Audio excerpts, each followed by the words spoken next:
This one's called One Guy, One Jar. Oh God!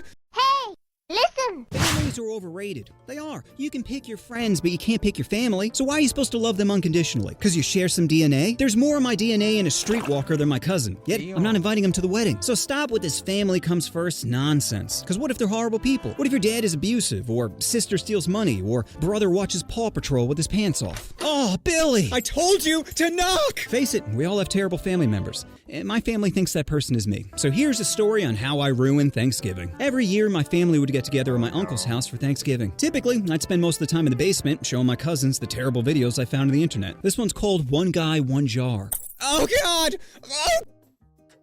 Oh God, whoa! But this year, I was feeling extra frisky. You see, my brain was starting to develop into the entertainer you see here today. And I thought it'd be funny to act like a sassy queen. So I'm just prancing around, telling everyone how fabulous they look, not realizing my uncle was getting furious. Eventually, my fairy energy turned his way, and I said, Uncle John, your arms got so big. How did you find a t-shirt to fit those cannons? My uncle, already fuming, explodes in anger and starts screaming at me. Stop acting like a homo and be a man! And this wave of shame enveloped me. I didn't even know what I did wrong or why he was angry, but being a dumb kid, I internalized it and blamed myself. Needless to say, this ruined my evening. What the hell?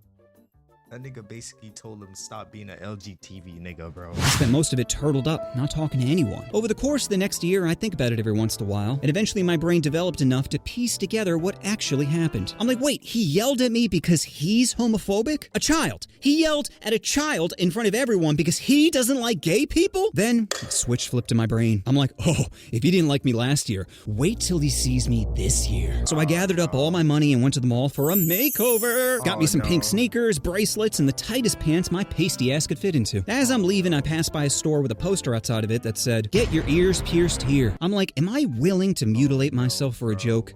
Yes. Yes, I am. So I got my ears pierced, and with my last $5, bought the most effeminate pair of earrings I could find. Fast forward to Thanksgiving, and as soon as I get into my mom's car, she's like, "What are you wearing?" I'm like, "What? I'm just trying to look good." She's like, "Your uncle is gonna flip out. Go change." I'm like, "Hey, if he doesn't like it, that's on him. My body, my choice." Mom's like, "Ugh, whatever," and just drives to my uncle's place. As soon as we arrive, I'm gonna be honest, I was getting pretty nervous. But I'd already come this far. Time to queer up or shut up. So I walk inside and begin to do the rounds. I'm like, "Hey, Aunt Becky, look at your hair. It looks fantastic.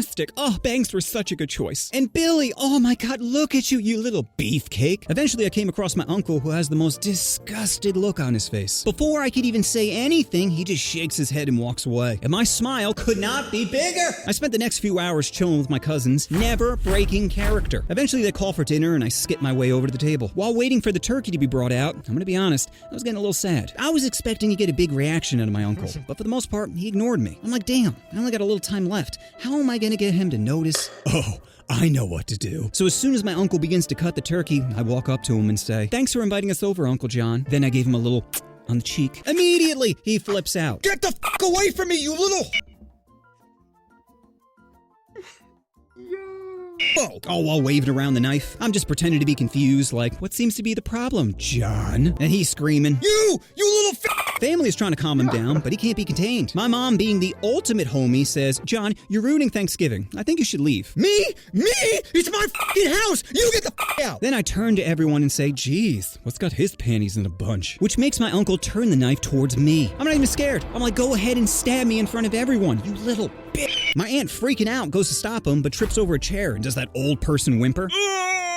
Now it's pure chaos. Kids are crying, my aunt is moaning, uncle is waving the knife, refusing to put it down. That's when my eyes link up with my mom, who gives me a "let's get the hell out of here" look. So my parent and I book it out of the house and see a bunch of family members follow suit. As we were leaving, my eyes lock with my uncle's through the window as I give him a little goodbye smooch. Not surprisingly, that was the last time I was invited to Thanksgiving. And looking back on it, would I do it again? Yes. Of course I would. Matter of fact, if your anti-Semitic brother is getting married and you need a date to the wedding, I'm your man. Hey, I don't mean... No, I'm done. Nope, that's where I end it.